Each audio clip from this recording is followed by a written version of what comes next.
están, amigos? Qué bueno que nos acompañan en esta edición de La Semana en Enlace. Como siempre, con mucha información del ámbito internacional, nacional, que nos gusta pues analizar y compartir con ustedes, Roberto Romero e Isabela María Sosuaga. Roberto. Sí, ¿qué tal? Muy bienvenidos a este nuevo espacio de análisis y comentarios sobre los temas más importantes que han ocurrido en esta semana y que pues son seguimientos de notas importantes que han ocurrido en el último mes y que finalmente pues siguen dando de qué hablar y que aquí vamos a analizar. ¿Qué te parece? Me parece muy bien. ¿Te parece si entramos con el tema que ha dominado lo que es la agenda internacional, que es pues el conflicto que existe entre las relaciones Estados Unidos e Irán? Que se calienta, ¿verdad? Desde que comentábamos con ustedes la semana pasada del derribo de un dron, los intercambios diplomáticos entre los países de aquella zona pues se han multiplicado. En esta semana el secretario de Estado Mike Pompeo viajó a Arabia Saudita para platicar con el rey, para platicar con el príncipe heredero, básicamente sobre la seguridad del estrecho de Hormuz, que es en donde circula, donde pasa la mayor parte de lo que es el petróleo mundial hacia los grandes mercados, ¿no? Que ahí es donde ustedes recordarán, pues dos barcos petroleros fueron atacados y sufrieron daños importantes. Entonces, a eso fue Arabia Saudita y, según se dice también, a ver de qué manera dentro de la diplomacia se puede solucionar lo que está sucediendo entre Estados Unidos e Irán, porque a pesar de todo lo que sucedió en la semana, Estados Unidos dice que sigue dejando la puerta abierta a la negociación. Así es, bueno, finalmente si lo vemos ya bien analizando esta situación, la verdad es de que dudo mucho que haya un acuerdo en esa zona del mundo, debido a que Estados Unidos pues finalmente sigue bajo el mismo tenor de sus supuestas negociaciones, en donde finalmente él otorgaría, en un dado caso, ciertos beneficios y quitar sanciones al gobierno de Irán si primero tendría que dejar de producir uranio enriquecido, y bueno, después de eso vería si son las condiciones y si efectivamente se están haciendo lo que ellos consideran que se debe de hacer para quitar esas sanciones, cosa que pues es obviamente Irán no está dispuesto a hacer, porque finalmente le volverían a repetir la dosis, ¿no? De decir, bueno, le quitan tantito, pero a la hora de la hora ni le quitaron las sanciones en el acuerdo del 2015, todas las sanciones no, algunas se mantuvieron y finalmente él hizo su parte y no le cumplieron. Entonces ahorita con Donald Trump y la forma en cómo es, ahora sí que quiere primero que le den y después verá si lo paga o no lo paga. ¿Y cuánto le da? Exactamente, entonces finalmente Irán sigue en su misma postura de que no está de acuerdo con esa negociación, y de hecho pues más bien se han visto beneficiados con la diplomacia que han logrado mantener con Europa. De hecho ya le dieron la vuelta al gobierno de Trump y claro, en esta semana precisamente autorizaron un acuerdo, por así decirlo, para seguir comercializando ciertos productos a Europa. Y bueno, en ese marco es como se están dando, según estas negociaciones con Europa. Finalmente pues es una puerta para que Irán siga manejando su petróleo, siga manejando ciertos comercio que hace con estos países, cosa que pues evidentemente esto se enteró apenas ahorita Donald Trump. Entonces en esta semana que viene pues vamos a ver qué reacciones va a tener, porque él se reunió con Angela Merkel precisamente en el marco del G20, de esta reunión, de esta asamblea que se hace en Osaka, Japón, donde se reúnen las 20 economías más grandes del mundo, y él aprovechó ese viaje para reunirse precisamente con la primera ministra de Alemania para pedirle que se sumara al veto financiero hacia Irán y precisamente cercarlo y que hiciera presión. Exactamente, que no tuviera manera de comercializar. Bueno, pues independientemente de esto, en Viena se están llevando a cabo durante estos días lo que se considera, e Irán considera, la última oportunidad de poder salvar el acuerdo y de poder llegar a algún tipo de, de arreglo, ¿no? Están en Viena ministros, representantes de las potencias que firmaron en el 2015 este acuerdo, y En el marco de eso también se anunció este mecanismo que va a permitir a los europeos seguir comerciando con Irán. Sin embargo, no hay que olvidar que el día 7 de julio es la fecha máxima, ¿verdad? La fecha máxima que dieron los iraníes para el cumplimiento, que ahorita está a medias, el cumplimiento del acuerdo. ¿Qué quiere decir esto? Que a partir del 7 de julio, si no hay un acuerdo en estas reuniones que se están llevando a cabo en Viena, entonces va a empezar a procesar uranio enriquecido suficiente como para poderlo utilizar en armas, en un tipo de arma nuclear, que es lo que Estados Unidos no quiere. Entonces estamos como que en la tablita, estamos ya en una línea, llegamos al límite de lo que pudieran ser las negociaciones, de lo que pudiera ser la diplomacia. Por su parte, Donald Trump, como siempre, agitando bastante las aguas, ¿verdad? Diciendo que pues, aquellos países que manden sus barcos por el estrecho de Hormuz, pues que los tienen que defender, que porque Estados Unidos les tiene que defender a ellos sin que le paguen, ¿verdad? Que todo el mundo se tiene que hacer cargo de la seguridad de esa zona. Ustedes recordarán que la semana pasada se frustró un ataque, ¿no? Por parte de Estados Unidos.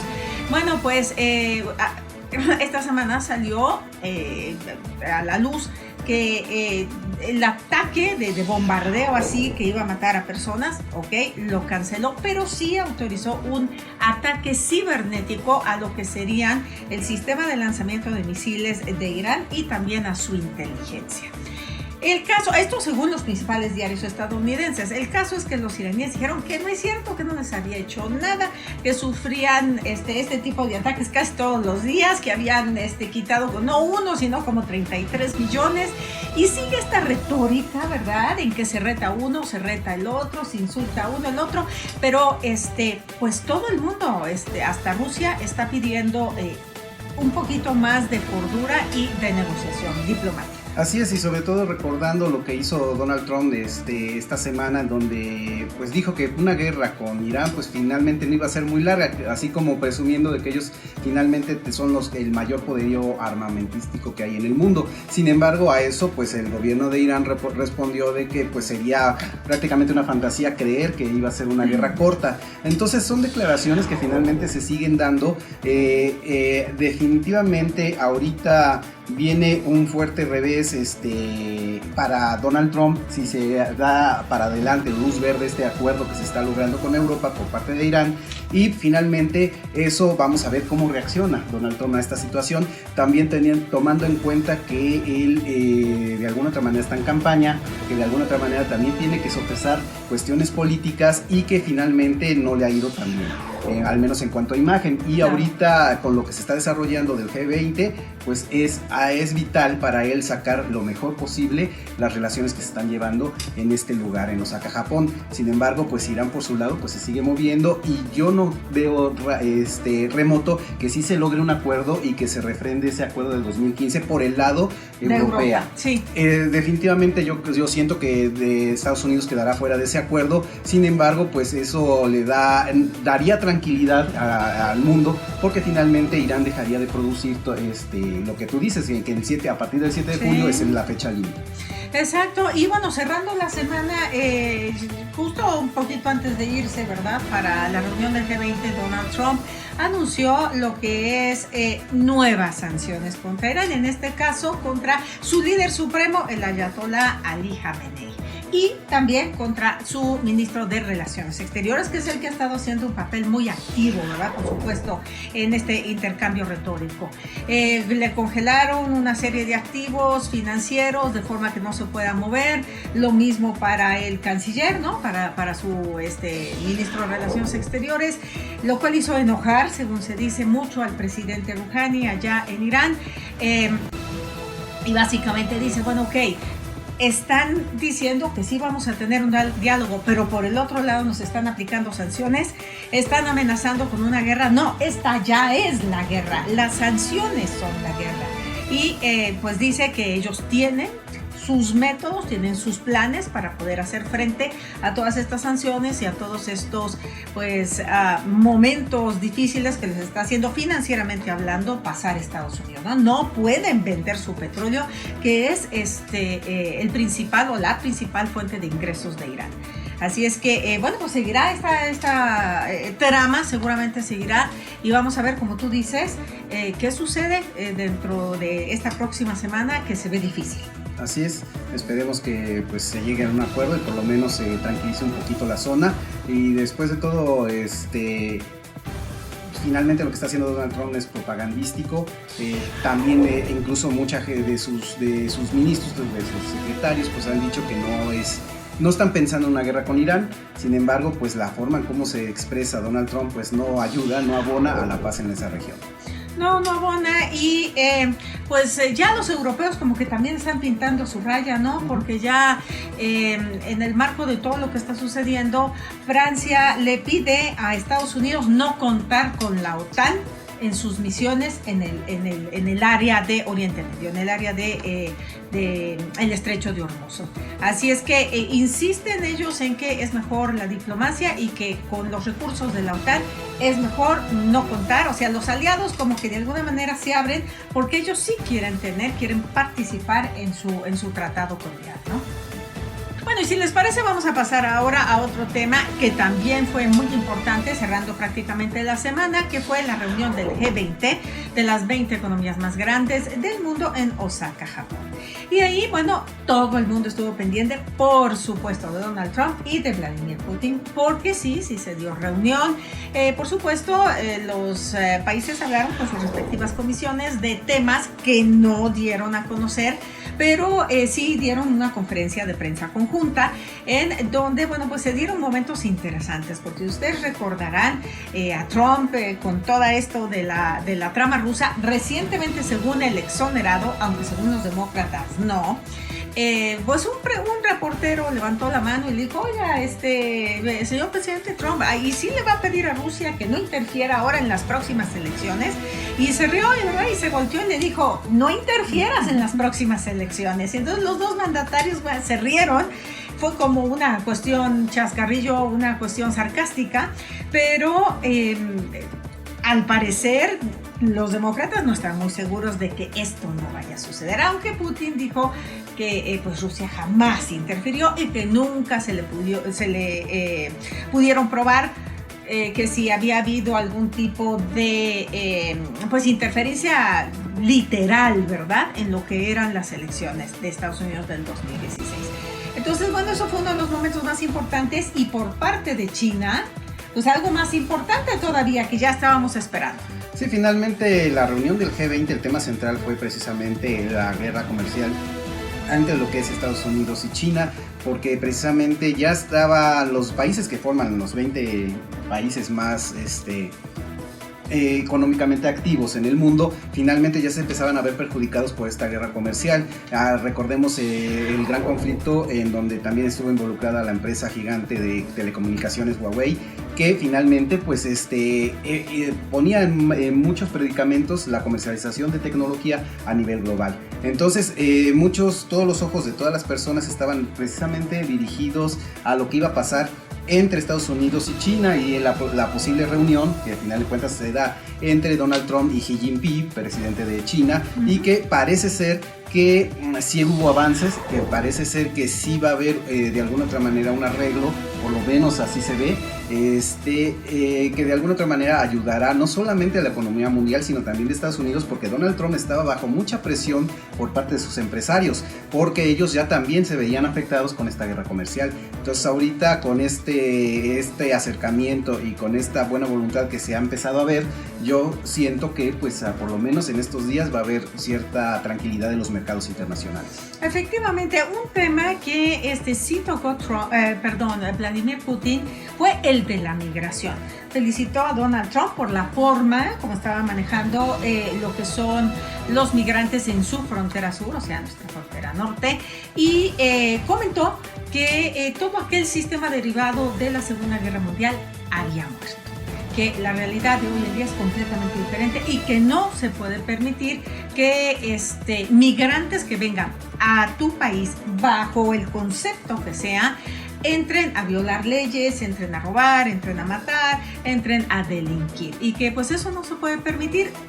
Eso es una, por supuesto, clara posición de Vladimir Putin y siempre lo ha sido. Ha sido absolutamente claro de cómo son las cosas en Rusia para cuando son los migrantes. ¿Quieres venir a Rusia? Te adaptas a lo que somos rusos. Aquí no vale otro tipo de comportamientos, ¿no? Entonces, en ese sentido, bueno, pues felicito a Donald Trump. No se abundó mucho en materia de migración, porque pues yo creo que es un asunto que en este momento Estados Unidos se está moviendo, es un asunto electoral, es un asunto que puede afectar lo que es la campaña de Donald Trump. Aparte de eso, como dices, habló con Angela Merkel, Donald Trump, para presionar a Irán, pero también en temas importantes ella le insistió. Mira que no han tenido buena relación Angela Merkel y Donald Trump en los últimos 2 años, ¿no? Apenas, ustedes recordarán en reuniones que apenas si se saludaron, ¿verdad? Entonces, bueno, pues básicamente se habló también con ella de asuntos de Libia, de Ucrania y de pues restablecer relaciones comerciales con China, porque a todos nos afecta. Así es, recordemos que finalmente la cuestión migratoria, que es algo que afecta a nivel global ahora, últimamente,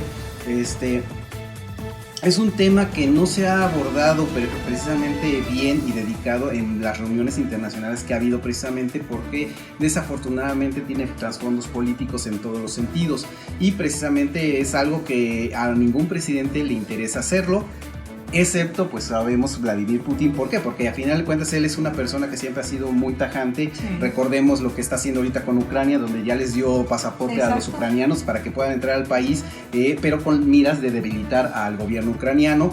Y por otro lado, lo que ha dicho siempre con los países de tendencia musulmana, o que son de musulmanes, cuando han querido entrar a Rusia, les dicen: aquí no hay musulmanes. Claro. ¿Quieres estar aquí? Tienes que estar bajo estas reglas, bajo estas situaciones. No tenemos por qué abrir mezquitas, etcétera, etcétera. Porque dicen: no los necesitamos. Y entonces es tan tajante que por eso no pone ese tipo de políticas. En el caso de México es diferente. Por ejemplo, la ausencia de México en el G20, pues sí trascendió. Algunos personas importantes, organizadores de esta reunión, pues lamentaron la falta de la presencia del presidente López Obrador allá, en donde solamente viajó como representante la esposa del el secretario de Relaciones Exteriores, Marcelo Ebrard, claro. Y el cual finalmente algunos incluso analistas ya atribuyen cuestiones políticas por las que no haya ido López Obrador, es decir, para que no afectara la imagen de Donald Trump.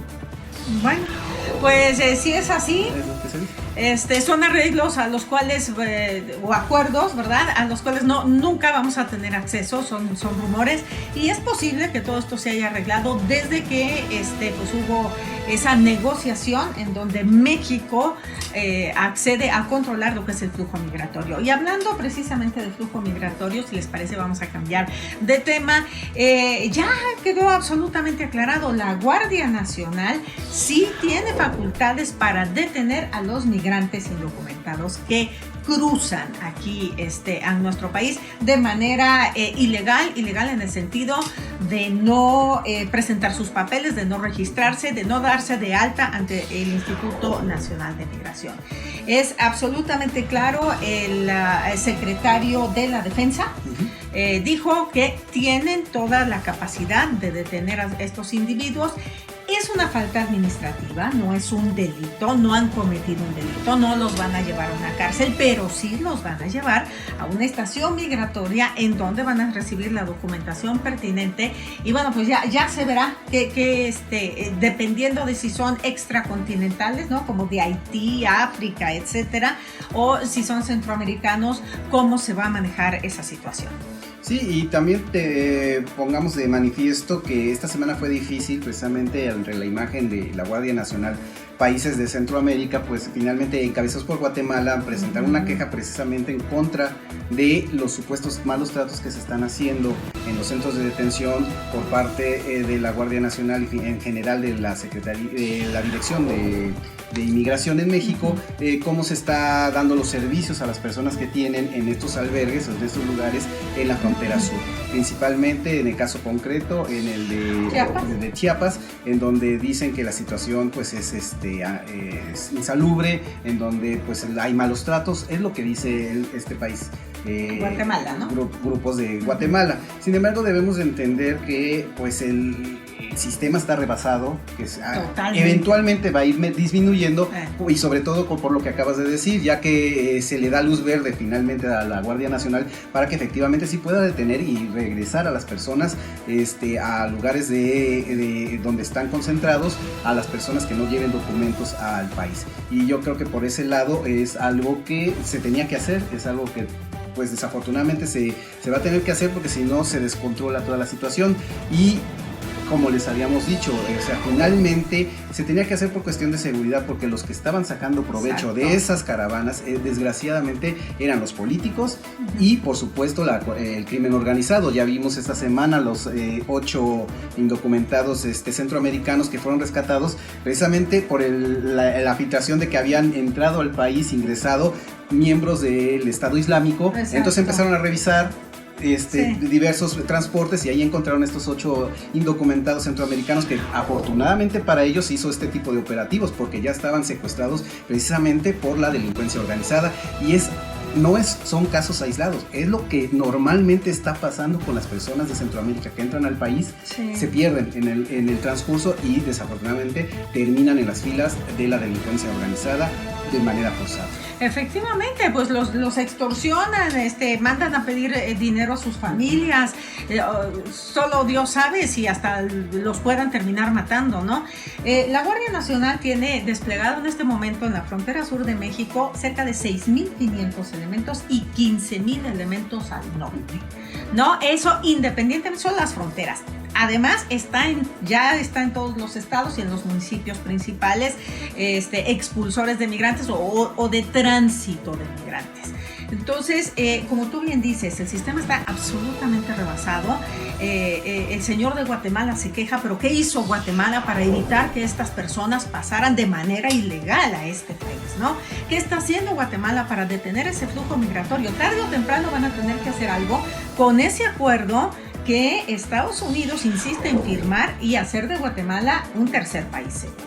Entonces ahí sí van a saber lo difícil que es tener que albergar a todas esas miles de personas, cada persona por individual, con necesidades diferentes, ¿verdad? Y tenerles que dar, por supuesto, atención médica, comida, trato digno, darle todos sus derechos, cuidar de sus derechos humanos, etcétera, etcétera. La situación no es fácil.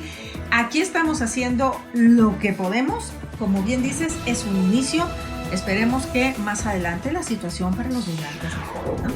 Así es, y sobre todo porque como la Comisión Nacional de Derechos Humanos aquí en México pues se había pronunciado en que precisamente se defendieran estos derechos humanos en la frontera, ahora con la Guardia Nacional, que es lo que le preocupaba precisamente a esta comisión.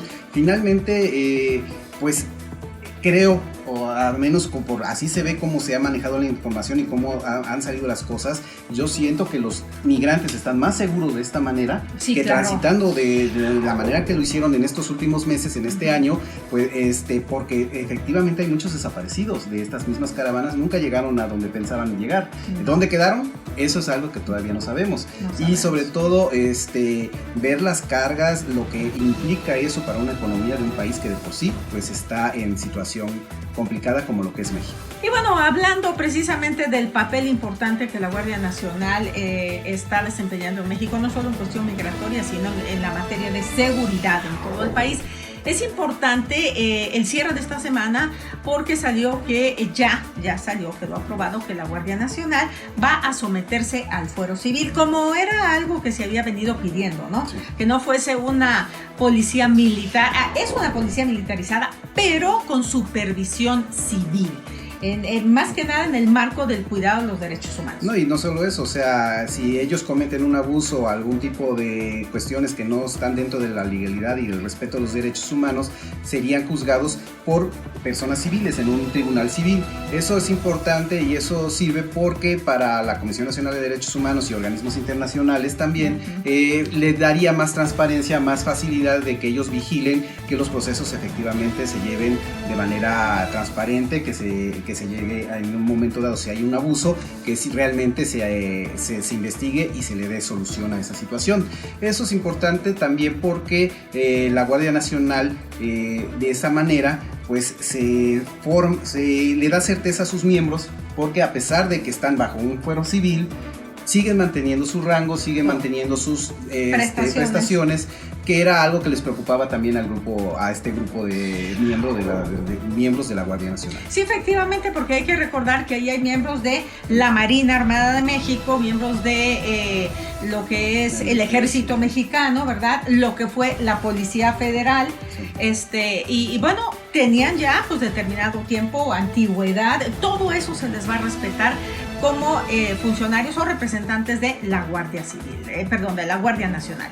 Entonces, bueno, por ese lado a ellos les da la certidumbre de que pueden desempeñar bien su trabajo y sus derechos están protegidos, que eso era algo que de lo que se trabajó mucho durante el periodo de Peña Nieto y que no se logró. Sí, no, por ejemplo, eras policía, bueno, en este caso la Guardia Nacional, y no, o sea, te podrían agredir y tú no podías defenderte, o no Exacto. podías porque podrías incurrir en un problema en donde de alguna otra manera incluso podría terminar un miembro de estos grupos en la cárcel, precisamente porque tenía mucha restricción en cuanto a su accionar. Entonces, afortunadamente, esto les da un poco más de certeza de cómo va a operar la Guardia Nacional y sobre todo, pues, porque al final de cuentas es un organismo, está feo decirlo, pero es punitivo a final de cuentas. Exacto. Es algo que debe ser coercible porque para eso está. O sea, si alguien, la Guardia Nacional, si hay personas que están buscando para cruzar de manera indocumentada en el país, pues tiene que ser algo que se le tiene que marcar un alto. Si hay personas que están secuestrando en la Ciudad de México ahora, pues tienen que tener las canonjías para detener estos grupos que no son personas que andan con pistolas comunes y corrientes, sino con armamento que son uso exclusivo del ejército. Entonces eso les da certeza. Y ya que lo mencionas, qué bueno que lo mencionas, efectivamente va a estar en varias delegaciones a partir de esta semana la Guardia Nacional. A pesar de lo que Claudia Sheinbaum, la pues jefe de gobierno de la Ciudad de México, había dicho que ahí no iba a entrar la Guardia Nacional, pues el crimen ya la rebasó, totalmente, ya. Es una cosa de locura lo que está pasando en la Ciudad de México, que no lo habíamos visto jamás. Entonces, bueno, pues qué bueno, yo creo que es una buena decisión que entre la Guardia Nacional y ponga orden en estos grupos o grupúsculos de delincuentes o cárteles grandes, no sé qué sean, pero que tienen a la Ciudad de México de rodillas ante la delincuencia. Entonces, eso es bueno, habrá que seguir el desempeño de la Guardia allá en nuestra capital. Y si te parece, vamos cerrando ya esta edición de la semana, así muy rapidito con pues Pemex, el drama de Pemex todavía sigue. El abogado de Emilio Lozoya, que ahora sí ya es un fugitivo de la ley, insiste, Javier Coelho Trejo, insiste que lo que le achacan, que es la compra de una planta que se llama Agronitrogenados, precisamente a Alonso Ancira, pues dice que no fue exclusivamente decisión de Emilio Lozoya, que ni él fue el último ni el único que tomó esa decisión, y que todo el mundo, absolutamente todo el mundo, desde Peña Nieto, desde su secretario de Hacienda, Luis Videgaray, todo el consejo de Pemex, todo el mundo votó por la compra de eso. Y entonces todo el mundo tiene que ser llamado a declarar, ¿no?